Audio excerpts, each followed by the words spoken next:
PBBM mga kapatid, tila na puno na. No?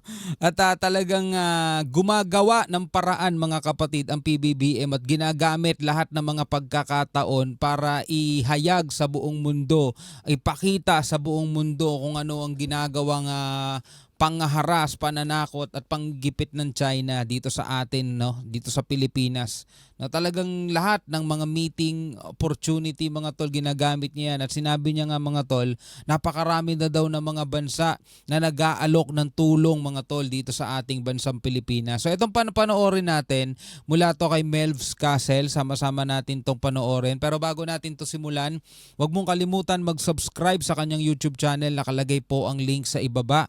At kung bago ka pa lamang dito at trip mo yung mga ganitong klaseng reaction video, huwag mo rin kalimutan mag-subscribe. Click mo na rin ang notification bell para ma-notify ka pag may mga bago tayong reaction video tulad nito. Alright, so wag na natin patagalin pa. Panoorin na natin to mga tol. Hindi magpapatinag sa paninindak ng China. Yan ang direktang sinabi ni Pangulong Bongbong Marcos sa pagmumukha ng lahat ng Chinese sa may ASEAN. Actually mga tol, dapat naman talaga hindi nagpapatinag ang Pilipinas. Kasi kung talagang matibay ang claim natin dito, 'di ba? Bakit tayo iwas ng iwas? 'Di ba? Bakit yung ibang bansa nagagawa nilang protektahan yung kanilang karagatan no matter what happens, 'di ba? Samantalang tayo mga tol, tayo na nga ang binangga, tayo na nga binutasan ng barko, tayo pa rin yung umiiwas at umaatras. Wala tayong magawa mga kapatid. No, wala tayong magawa. Laging sinasabi nila, wag na baka tumaas pa ang escalation, 'di ba? Minsan naiintindihan natin 'yun. Oo nga naman, baka tumaas ang escalate o baka mag-escalate pa lalo yung tension, 'di ba? Baka tumaas pa lalo yung tension. Kaya umiiwas tayo, pero hanggang kailan? 'Di ba? Tanong, makakatulong ba talaga yung pag-iwas? 'Di ba? Inaalok na nga tayo dati ng Amerika na sasamahan tayo sa mga resupply mission, ayaw pa natin. Choosy pa tayo. Sabi ng AFP, kailangan daw magawa muna nila lahat ng kailangan nilang gawin o kaya nilang gawin para bago tayo humingi ng tulong. Ang nangyari mga tol, nagutom na nga yung mga sakay ng BRP Teresa Magbanua, hindi tayo nakapag-resupply. Ngayon, may balita na ba tayo kung may pumalit na doon? Wala na tayong balita mga tol. Natabunan na rin ang iba't ibang issue, di ba? Wala na, hindi na nga natin alam mga tol kung nakakalapit pa yung barko natin doon Escoda Shoal Tuloy natin. Kung hindi raw iaatras ng China ang lahat ng kanilang mga barko sa West Philippine Sea, hindi rin raw maduduwag ang Pilipinas na labanan to. Sarap sabihin at sarap pakinggan nun, pero sana makita rin natin yun balang araw, no? Gaya nitong nakaraang araw, pinalagan ng BIFAR ang Chinese warship na gusto sanang humarang sa ating dadaanan. Buti pa tong BIFAR no? Pero sabi ng kapitan ng BIFAR, banggain nyo pag humarang yan. Wala naman ako nabalitaan ganun, no?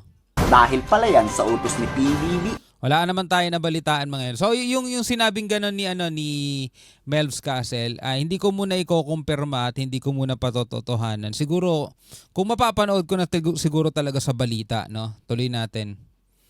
Labanan nyo pag inagrabyado kayo ng mga Chinese basta nasa ating teritoryo kayo. Kasi kung magbibigay ng ganyang utos si PBBM, hindi sa BIFAR. Kasi Bureau of Aquatic and Resources sila Bureau of Fisheries and Aquatic and Resources sila, di ba? Siguro kung magbibigay siya ng ganong kautos sa sundalo, siguro AFP o kaya sa Coast Guard. Di ba? Banggain nyo, kaya palagan ninyo Kaso hindi naman ganon kasi ginagawa ng mga Coast Guard natin Banggain kayo, iwas kayo. Hindi nga tayo makapang water cannon sa kanila pabalik di ba? Tuloy natin. Ini-intimidate yung ating mga fishermen o hinaharang yung ating mga barko, yung mga Coast Guard. We will just have to deal with it. Whatever happens, we will maintain that presence. Whatever happens, we will maintain our presence. Ibig sabihin, mamamalagi pa rin yung presensya natin. 'Di ba? At ibig sabihin nun, kahit na anong mangyari, bombahin man tayo diyan, banggain tayo, hindi tayo aalis, hindi tayo aatras. 'Di ba? Because it is important to show the world and our people that we are in the business of protecting our sovereignty. We are in the business of maintaining of protecting our territorial imperatives. We are insisting on exercising our sovereign rights. Ikwinento ni Pangulong Marcos ang lahat ng baho ng China sa ASEAN. Tama. Isiniwalat ang illegal coercive at aggressive behavior ng mga Chinese. Tama ulit. Kalahati sa buong ASEAN country Ayan Philippine Military News Updates. Kudos to PBBM for standing up against China during the ASEAN, but we need more actions rather than words. Tama ka rin. Diba? Show us what you've got, Mr. President. Kasi mga tol, madali lang sabihin na pinoprotektahan natin. Sa paanong paraan? Diba? Sa paanong paraan natin pinoprotektahan? Kasi sapat na ba yung pamamalagi ng presensya natin o nagmumukha lang tayong makulit sa mata ng China? Sapat na ba yung pamamalagi ng presensya natin para masabi nating pinoprotektahan natin, mga tol? 'Di ba? Kasi mukhang 'yun ang gustong mangyari ng gobyerno natin. Pero tingnan mo mga tol, yung pambili sana ng mga assets ng ating mga sundalo. Ang proposed budget para sa 2025 is 245 billion. Tapos tinapyasan mga tol, ang inaprubahan lang 75 billion. So paano natin sila poprotektahan? Paano natin poprotektahan unang-una yung mga sundalo natin na willing magbuwis ng kanilang mga sarili para ipagtanggol ang ating bayan kung hindi nga maaprubahan yung proposed budget nila? Pambili sana ng mga assets yun, di ba? Pambili sana yun ng mga bagong jet, bagong barko o kung ano man ang bibilin dun, di ba?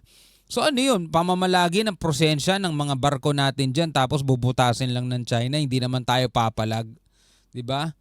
Kasi kailangan pag sinabi mong protektahan, kung ano yung ginagawa ng China, baka dapat ganun ang ginagawa natin. Tayo yung nagpapalayas, hindi tayo yung pinapalayas, diba? ang nagpayag ng suporta at kinundi na rin ang China.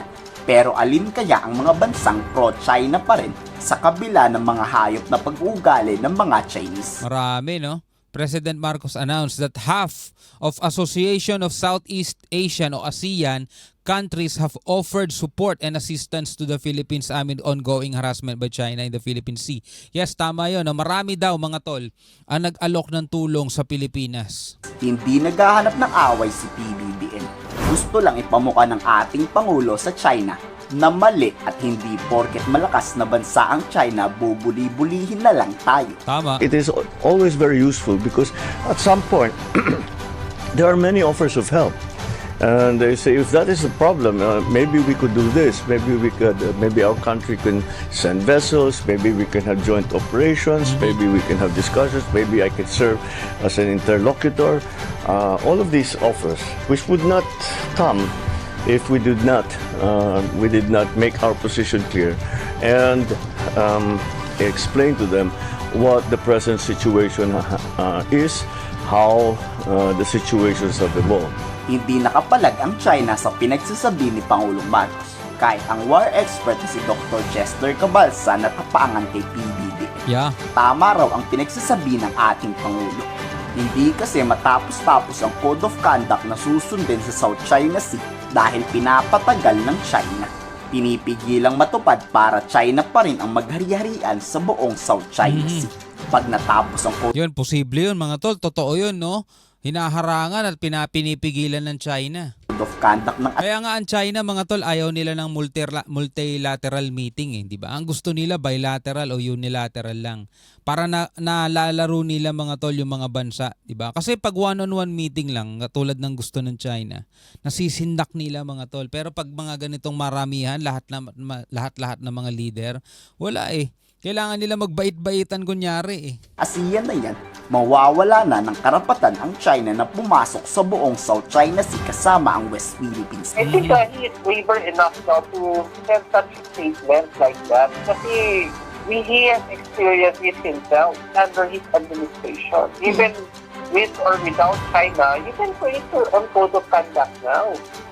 So it's not up to China because if in case we keep on giving importance to China and China is delaying it, talagang walang magiging code of conduct. Tama. Lakas ng loob ni PBBM walang katakot-takot kung alisan man ng investment ng China ang Pilipinas. Pero okay lang diba? Hindi din naman quality ang gawang Chinese unlike sa Japan at South Korea. Kayo, anong masasabi nyo sa patuloy na pag-iit ni PBBM sa ating karapatan? I-komento sa baba ang inyong salo. Yan ang dapat sundan mga tol no ng mga susunod na leader no kasi syempre darating ang panahon bababa na rin sa position ito si President Marcos mga tol. Hindi natin alam kung sino yung susunod at papalit na presidente sa kanya. Pero sana ipagpatuloy ng susunod na presidente ng Pilipinas yung kanyang mga hakbangin. Yun kasi mahirap dito sa Pilipinas mga tol, anim na taon. Yun ang mahirap at yun ang pangit at yun din ang maganda. Kasi kung sakaling nataon tayo sa walang kwentang presidente, buti na lang 6 na taon ka lang, papalitan ka na rin. Pero pag nataon naman tayo sa medyo okay at maayos-ayos na presidente mga tol, ang mangyayari naman, saglit ka lang tapos bigla may papalit, hindi naman ipagpapatuloy yung mga proyekto mo o kaya hindi ipagpapatuloy yung mga sinimulan mo na, di sayang, back to zero palagi, no? Kaya yung Pilipinas mga tol, urong sulong lang eh. Yun ang nangyayari. Anyway, bilang isang Pilipino, ano masasabi mo dyan? Comment ka na lamang sa ibaba. Hanggang sa muli, ako nga pala si Shobaldi. Peace out.